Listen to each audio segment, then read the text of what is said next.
אני רוצה עכשיו לעסוק בתופעה כאובה מזעזעת שמתרחשת לצערי מדי קיץ. אני מדבר על תופעת שכחת תינוקות ברכב, ואני עוסק בזה היום בעקבות שיחה שקיבלתי אתמול מחבר. אני מקבל שיחות לאורך כל היום והלילה, אנשים מתקשרים, תשמע, יש לי סיפור, אתה חייב... זה ככה מדי שעה, שעתיים, אבל הסיפור הזה, אותו חבר רצה שאני אעלה אותו היום את הסיפור, לפחות את התופעה לשידור. הוא מספר לי שכרגיל הוא לוקח את הילדים בבוקר לבתי ספר, תלמודי תורה, לגנים, הוריד את מספר ילדים בבית הספר, ונשארה, התינוקת שלו נשארה מאחור ברכב. הוא היה אמור להביא אותה למטפלת, רק שהוא קיבל שיחת טלפון בין לבין ומעבודה, ואז תוך כדי הוא שם ווייז לעיר שהוא היה צריך להגיע מרחק 25 דקות נסיעה, והוא נסע פשוט. הילדה ישנה מאחורה, וכשהוא הגיע למקום, הוא בא לצאת מהרכב ולנעור לו, הוא שקל, היה צריך לקחת איזשהו מסמך, אז הוא פתח את הדלת האחורית וגילה את הבת שלו שם. אז כמובן שכבר הוא לא תפקד באותו יום, חזר מיד הביתה, ואני לא מתאר לעצמי איזה יום עבר עליו, אבל היה חשוב לו שהיום אני אעסוק בנושא הזה לתודעת, דבר ראשון המאזינים, לבדוק, אני לא יודע אפילו איזה עצות לתת, אבל שזה יהיה בתודעה, תעשו לכם תזכורות בטלפונים בשעות מסוימות בבוקר. אני לא יודע מה, אבל הוא אומר לי, הנה אתה מכיר אותי, אני מסור, אב מסור, וזה יכול לקרות, וזה קרה לי. עוד שנייה הייתי מאבד את הילדה שלי, כי הייתי נכנס ל9 שעות עבודה. הייתי חוזר רק בערב. אז זה יכול לקרות לכל אחד, אז שימו לב, תזכירו אחד לשני. וזה הנושא הנוסף שאני רוצה לעסוק בו היום, ואני מעלה שני מרואיינים שמדברים על כל מיני עזרים שמיועדים למניעת התופעה הזו. בוקר טוב לצביקה שטיין. בוקר טוב יקותיאל. אתה אחראי על פיתוח אפליקציית שנקראת בימבה, אתה שותף במיזם, ספר לנו על האפליקציה הזו.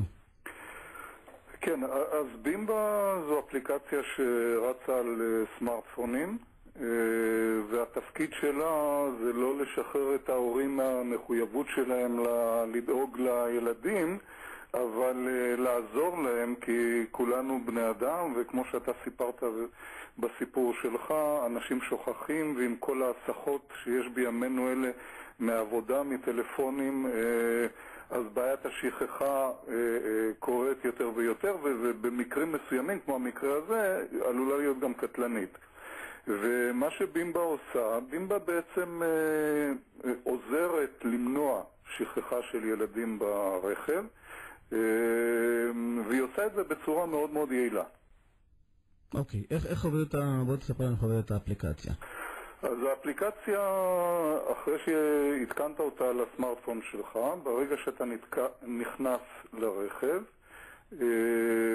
האפליקציה מזהה שנכנסת לרכב על ידי זה שהיא מתחברת להתקן הבלוטוס של הרכב, והיא שואלת אותך אם יש לך ילד ברכב. אם אתה עונה לה לא, אז היא פשוט מתעלמת כל הנושא של סכנת השכחה, והיא לא מנדנדת לך יותר, ואתה יכול להמשיך בשגרת היומיום שלך כרגיל.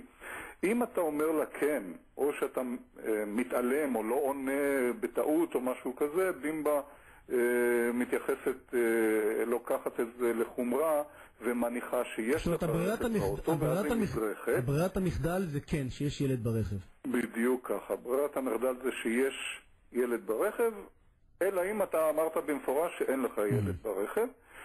ברגע שאתה נוסע את הנסיעה שלך והגעת למחוז חפצך ואתה מדומם את הרכב, ברגע שאתה מדומם את הרכב, בימבה מזהה על ידי זה שהבלוטוס התנתק, שדוממת את הרכב ובעצם יצאת ממנו. היא מניחה שאתה לא יושב בתוך הרכב עם מנוע קבוי, היא מניחה שיצאת מתוך הרכב, ואז כעבור דקה היא מטריעה לך, מוציאה לך התראה, האם שכחת את הילד ברכב? ההתראה הזו, חייבים לציין, לא משנה אם הטלפון שלך נמצא על שקט או שהמסך שלו כבוי,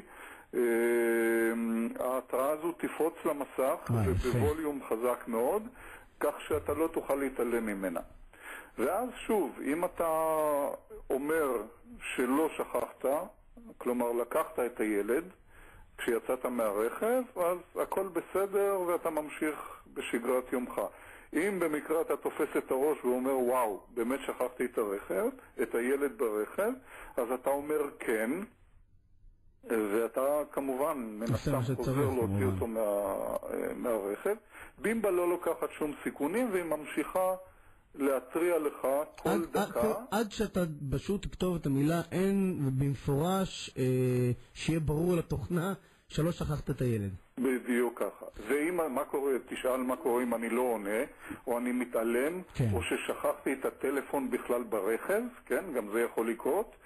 במקרה כזה, אחרי 3 התראות שלא הגבת אליהן, בימבה שולחת SMS עד 3 נמענים שאתה דאגת להגדיר מראש, והיא מודיעה להם שהילד נשכח ברכב, והיא גם שולחת את נקודת הציון על סמך נתוני ה-GPS המדויקים מן הסתם.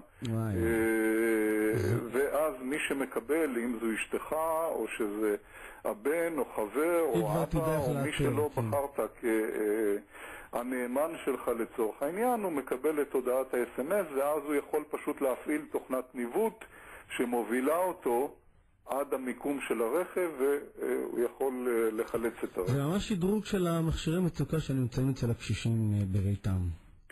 כן, היתרון הגדול באפליקציה הזו שהיא לא דורשת שום התקן מיוחד.